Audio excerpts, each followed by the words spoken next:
Iniisip ni Suchen na ang dalawang magkapatid ay wala sa tamang pag-iisip. Sa palagay ni Suchen ang mga ito ay ginamitan nila ng pinagbabawal na gamot. Si Ipatch naman habang kumakain sinabing mag-umpisa na sila maglaban. Kaya naman binitawan na ng mga tagahawak ang mga kadena. Gamit ang kamay ni Suchen kinarate chop niya si Taguro. Habang ang pasugod naman na si Kalbo ay sinampal niya lang. Sa ginawa ni Suchen ang dalawa ay nakatulog na ng mahimbing. Ang batang babae naman ay umiiyak dahil sa inaakala niyang namatay na ang mga kuya niya. Si Duanya naman na may malaking puso ay pinakalma ang umiiyak na bata at sinabing buhay pa ang mga kuya niya. Si Ipatch ay nagulat dahil sa ginawa ni Suchen sa dalawang magkapatid. Sinabi niyang nasayang lang ang gamot na itinurok niya sa dalawa. Mga basura talaga kayong dalawa, dagdag pa niya. Medyo maganda ang mood ko ngayon dahil nakakita ako ng magandang dalaga. Kaya naman ibigay mo na ang mga supplies mo, pagkatapos nun iisipin kung hindi na nangyari ang lahat ng ito, sambit ni Ipatch. Seryosong sinabi naman ni Suchen na bakit niya ibibigay ang mga supply niya kay Ipatch.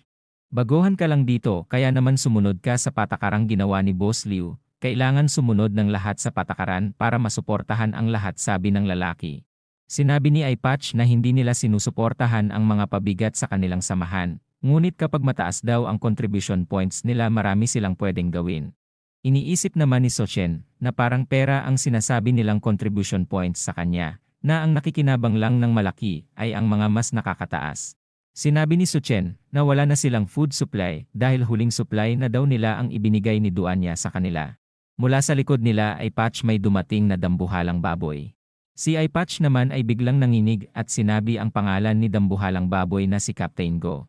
Sinabi ni Captain Go na kung gusto ni Suchen ng contribution points magtrabaho na lang siya sa kanya. Si Duanya ay nagulat sa kanyang nakita, dahil ang mga tao ay ginawang aso na taga-buhat ni Captain Go. Kasabay nun may kasama pa siyang babae sa kanyang tabi. Ang isa sa mga bumubuhat ay natapilok. Kaya naman natumba ito at nawala sa pagkakabuhat. Ito ay nakita ni Captain Go. Siya ay may hawak na sibat, at ito ay ibinato niya sa natumbang tao. Sa lakas ng pagbato tumagos pa ito sa taong natumba. Ang pangyayaring ito ay ikinagulat ni Suchen at Duanya. Sa nakikita nyo kulang na kami ng tauhan, sakto lang ang pagdating nyo, sambit ni Captain Go. Hindi din nakawala sa mata niya si Duanya. Sinabi niya na bibigyan niya daw araw-araw si Duanya ng unlimited na maliit na hotdog at unlimited din daw na only cup noodles.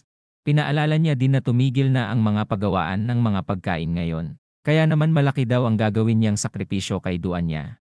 Nabuboring na din daw siya sa mga babaeng meron siya sa tabi niya. Sinabi ni Ipatch na tanggapin na agad ni Duanya ang offer ni Captain Go, dahil wala na daw mas gaganda pa sa offer na ito. Ang lalaki sa kanan naman ay sinabing, ibibigay na ni Captain Go ang ibang babae niya sa kanila kapag pumayag si Duanya sa offer. Si Captain Go ay may naamoy at tinanong kung ano ang kinain nila, Ipatch. Ang dalawa ay nabigla at naisip na bawal ang kumain ng karne ng walang permiso ng kanilang boss. At ang parusa daw nito ay kamatayan ng sino mang lumabag dito. Ang tatlo ay nagmakaawa sa kanilang buhay, sinabi nilang kahit anong kainin nila sa susunod ipapaalam muna nila kay Captain Go.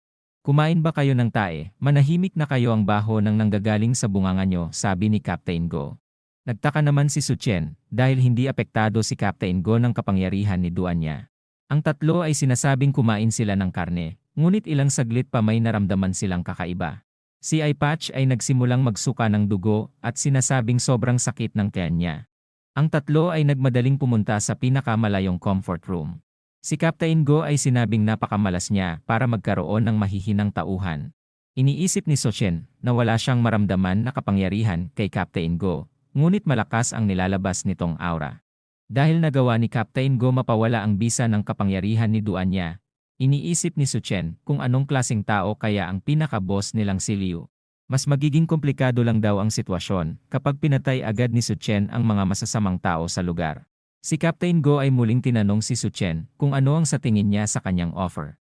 Sinabi naman ni Suchen na hindi siya interesado sa offer. Tinawag ni Captain Go ang tour guide nila Suchen at sinabing pumalit para magbuhat. Balang araw lalapit din kayo at magmamakaawa sa akin, dagdag pa ni Captain Go. Sila ay nakaalis na at nakalayo na. Si Duanya ay nagsorry kay Suchen dahil sobrang hina daw ng kanyang kapangyarihan. Hindi mo kasalanan, mukhang may ibubuga ang mga tao dito dahil hindi sila namatay matapos nila kainin ang bangkay ng water goals. Kaya naman kailangan natin mag-ingat, sambit ni Suchen.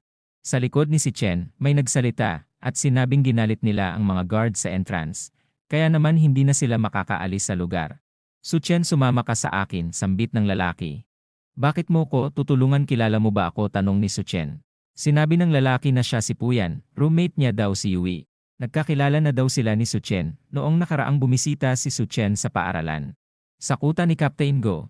Sinabi niyang bantayang mabuti ni Lutao si Duanya at huwag itong hayaan makalabas ng lugar.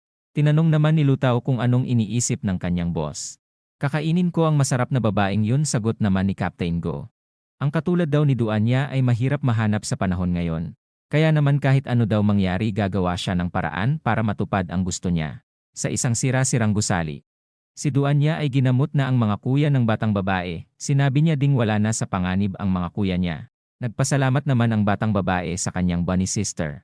Tinanong ni Su Chen kung lahat ba ng estudyante ay ganito ang dinaranas dito. Sinabi naman ni Puyan na simula noong nagkabaha nagsama-sama na sila dito sa eskwelahan para makasurvive. Dahil sa pagtulong daw sa kanila ni Yui palagi, ito na daw ang nagsisilbing tambayan ng kanilang field team. Pinagtaka naman ito ni Su Chen. Kung anong field team ang tinutukoy niya.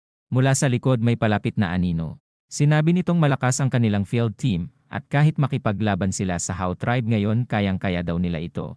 Classmate, gusto mo ba sumali sa grupo ko, tanong ni Yui. Si Puyan naman ay sinabing dinala niya dito sa lugar si Su Chen. Nagulat si Yui dahil hindi daw siya makapaniwala na buhay pa si Su Chen. Niyakap ni Yui si Su Chen dahil akala niya daw namatay na ito dahil sa tindi ng apocalypse. Long time no see, sagot naman ni Su Chen sa kanya. Sinabi ni Yui na kakabalik niya lang galing sa misyon, kaya naman mag-inuman sila at mag-celebrate sa muli nilang pagkikita. Si Yui ay napalingon sa kanyang gilid. Siya ay nagulat nang makita niya si Duanya. Dahil ito daw ay ang legendary beauty ng kanilang eskwelahan noon, kilala din bilang the cold goddess of beauty sa kanilang eskwelahan noon. Si Duanya ay nahiya namang sinabi na, nakaraan na yun kaya naman hindi na daw mahalaga yun. Nagtataka din siya kung bakit nakasuot ang legendary beauty na si Duanya ng bunny girl.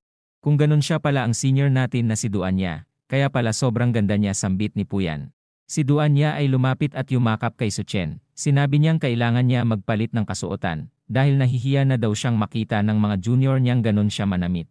Kung anong gusto mo susundin ko, sagot ni Su Chen. Ang dalawa ay tumulo ang dugo sa inggit at tinanong kung bakit sila nagyayakapan. Pinapasok na ni Yui si Duanya sa pinaka-espesyal na kwarto daw nila sa gusali. Nagtaka naman si Yui dahil wala daw dalang kahit na ano si Duanya. Tinanong niya kung paano siya magbibihis. Si Su Chen naman ay biglang tinanong si Yui kung kamusta ang mga misyon na sinasagawa nila. Sinabi ni Yui na sa panahon ngayon wala nang ligtas na lugar. Mukhang maswerte daw sila, Su Chen, dahil sobrang linis nila at mukhang hindi pa nakaranas ng apocalypse.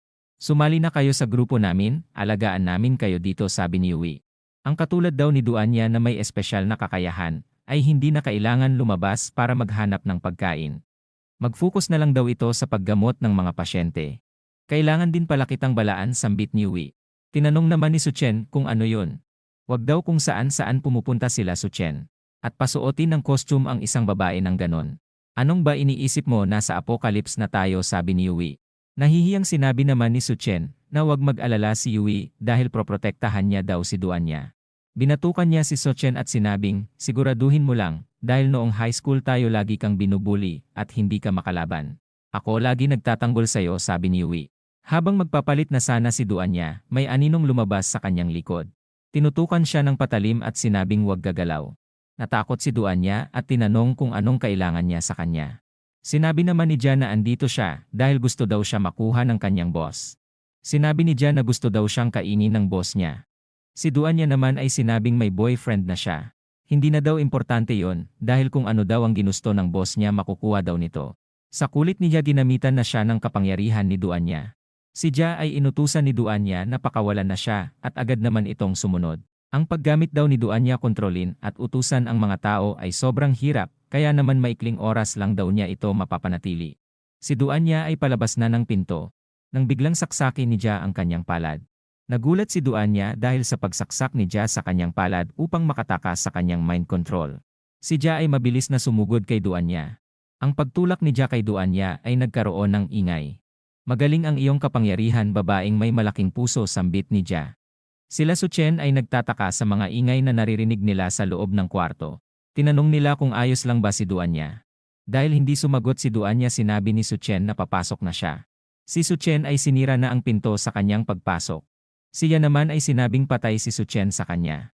Bigla itong sumugod ng sobrang bilis kay Suchen. Si Yui ay humarang sa pagitan nilang dalawa at sinabi ni Yui na mag-iingat si Suchen. Ngunit nang maaninag ni Jia ang pagmumukha ni Suchen, nagulat si Jia kaya naman bigla siyang tumili at lumaki ang kanyang mga mata dahil sa sobrang takot kay Suchen. Naalala niya noon ang nakita niyang karahasan na ginawa ni Suchen sa paaralan. Sinabi niya pang isang demonyo si Suchen. Kahit sobrang dami na daw ang napatay ni Jia, sinasabi daw ng kanyang instinct na kapag nagpatuloy siya sa gagawin niya siguradong mamamatay siya. Siya ay natataranta at kailangan niya daw gumawa ng paraan. Sa bilis niya nalagpasan niya si Yui. Ngunit bigla siyang lumuhod noong makarating sa harapan ni Suchen. Master, anakan mo ako 5, sabi ni Jia kay Suchen. Ikinagulat naman ni Duan niya ang sinabi ni Jia. Pati si Yui ay naiinggit dahil sa narinig. Tama yan, ako lang ang master mo, sambit ni Suchen.